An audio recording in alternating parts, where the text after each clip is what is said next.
I was saying earlier that we could that I was once willing to rename the Writers Guild Library for $2 million, the Zoloft Writers Guild of America Library. But you know, we need those little voices in our head that we can't do without. You were talking really about exposition, where you just need to convey information to the audience. And having another character do that, how else can you do that? What are the other tricks? Well, if you're Modern Family or The Office, you can do the great device of just talking right to the camera, which is like the most genius thing. Yeah. It's like, my mother died last week, and you're like, oh, that's so quick. They got it so quick. You can just say it. You can just do it. It's an incredible device. Sadly, movies don't. It's hard to do the, I guess they're called talking headshots, but it's hard to get away with that in film. Yeah, the talking to the camera. Yeah, just telling them what you're feeling right now. Yeah. It's awesome. Yeah. I grapple with this all the time. Arguments is the best I've been able to come up with.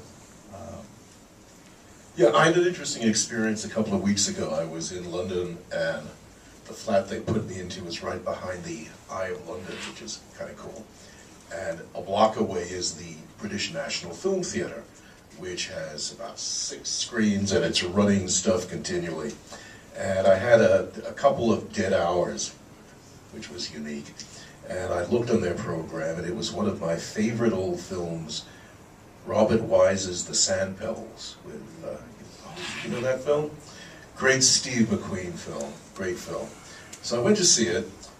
Holds up extraordinarily well. It could have been released this year, except early on, at a dinner scene, there is about 5 minutes of exposition of the political state of China in 1934 or whatever it was. And your eyes glaze over. And what's interesting is that would never be in a film today, nor is it required in a film today. I think exposition was a lot heavier a while back, and we're getting away from it because our audiences are becoming more and more trained to understand information visually, MTV, all of that. So I think a lot of it now is, if you can create a full world that your characters are inhabiting, the audience will very quickly pick up the information of that world, and it doesn't have to be said in a studio-directed sentence. Because those studio-directed sentences are death. Yeah, like the interview scene where someone is telling someone else all their credentials, like you graduated Annapolis, top of your class. I'm like, well, he knows that. He did that. Like there's a lot of those where you're like just sitting there and you're like, I feel so bad for the writer because I know he was fighting that scene the whole way through, and he lost the good fight. Yeah, and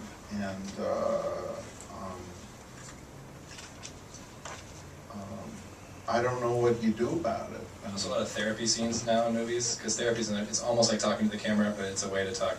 A character can talk honestly in some ways. But there's a lot of like. It's mostly. I think ideally you put those in to get it made, and then hopefully by the time it gets made, they get cut. They all get cut out. Yeah. Well, it's the soliloquy, isn't it? I mean, Shakespeare's soliloquy was the close-up with the internal thoughts. And he said it directly to the audience. Those things are supposed to be said absolutely to the audience. And they tell you what the person is feeling inside. Yeah. And I don't know if people have seen the Ian McKellen version of Richard III. But yeah, translating those soliloquies from the stage to the screen is not an easy thing, and it was done brilliantly by by having the Richard III first tap the microphone, giving a toast at the big party, saying that great first opening line that I should be able to quote. This is the winner of our discontents. Made glorious summer by this glorious summer by this son of York. And then he finishes that speech, goes to the bathroom, and while he's peeing, he talks directly to the camera and says, "Plots I have laid to set the king and the duke against each other, one against the other in deadly hate."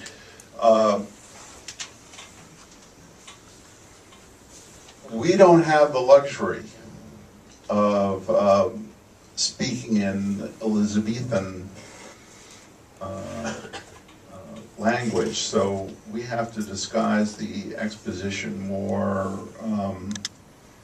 or just, as you say, cut it entirely. Yeah, Dan, you know, I think it's very strange that we live, all of us in this room, in a very visual media, and yet we as writers, and certainly the studios, don't have any faith in how much can be communicated visually by the camera and by the actors. There's a wonderful British stage director who I've worked with, Alan Cohen. Not a very English name, but he's from Glasgow. And he worked at the National Theatre, and he was directing Hamlet, and the actor came on and did a lot of all of this sort of stuff. And so Alan said, "That's fine, okay, we go on now, we cut the soliloquy." And the actor said, "You're cutting to be or not to be?" He said, yes, but it's the most famous soliloquy in Shakespearean literature. "Yes, but you've told everyone what it's all about, we don't need the words now." And that can be used to our advantage. You know, if you have a fine director, fine cast, you can communicate a huge amount of exposition without ever having to say it. And just trust that.